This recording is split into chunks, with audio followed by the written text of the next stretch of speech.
ఉన్నారా ఎక్కడ ఎవరు లేరు. కారణం ఏంటి అని అంటే అక్కడ ఉన్న వాళ్ళంతా ఆయన మనుషులు.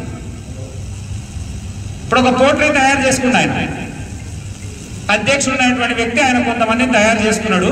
ఆయన ఎవరు చెప్తే ఆయన ఏది చెప్తే దానికి జై అనేటోడే ఉన్నాడు. మళ్ళీ ఈ జై అంటే ఎన్ని సంవత్సరాలు ఈ జై, మళ్ళీ లాస్ట్కి జై పరిస్థితి ఏమైతుంది?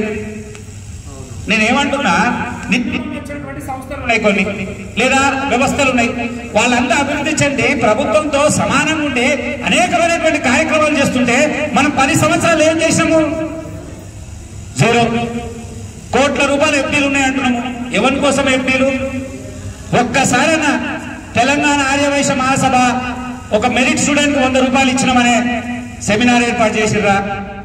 లేదా ఒక ఉత్తమ విద్యార్థికి ఏమైనా సన్మానం చేసినామా?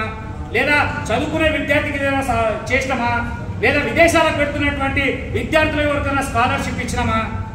ఏమీ లేదు. మీటింగ్ పెడుతున్నాము, వస్తున్నాము, సమోసా చాయ్ తింటున్నాము, వెళ్ళిపోతున్నాం. మళ్ళీ వీళ్ళు ఎన్ని సంవత్సరాలు ఇట్లనే పోతారో వాళ్ళకే తెలియాలి. మళ్ళీ మనం కూడా అదే ఇవాళ జమైనము, మళ్ళీ ఏం మాట్లాడకుండా వెళ్ళిపోయినాం అనుకో, మళ్ళీ దండగా, మళ్ళీ అదే పాత వ్యవస్థ ఏర్పాటవుతుంది. నేను గతంలో మాట్లాడినప్పుడు ఒక ఆయన మాట్లాడాడు, నేనే అధ్యక్షునైతే అన్నాడు. మళ్ళీ ఏం జరిగిందో తెలియదు. గోల్. మళ్ళీ ఇంకో ఆయన అన్నాడు, నేను ఆలోచన అన్నాడు. మళ్ళీ 4 రోజుల తర్వాత ఆయన గోల్. ఇప్పటికి 5 మంది అట్లా 5 మంది అన్నారు.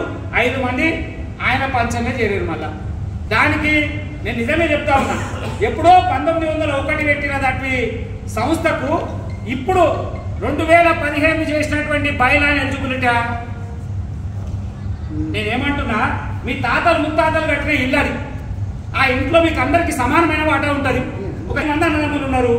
ఈ ఆస్తి ఒక్క ఆయనే పెద్ద ఆయన ఎవరినో పట్టుకున్నాడు, ఆఫీసర్నో వెళ్ళాను.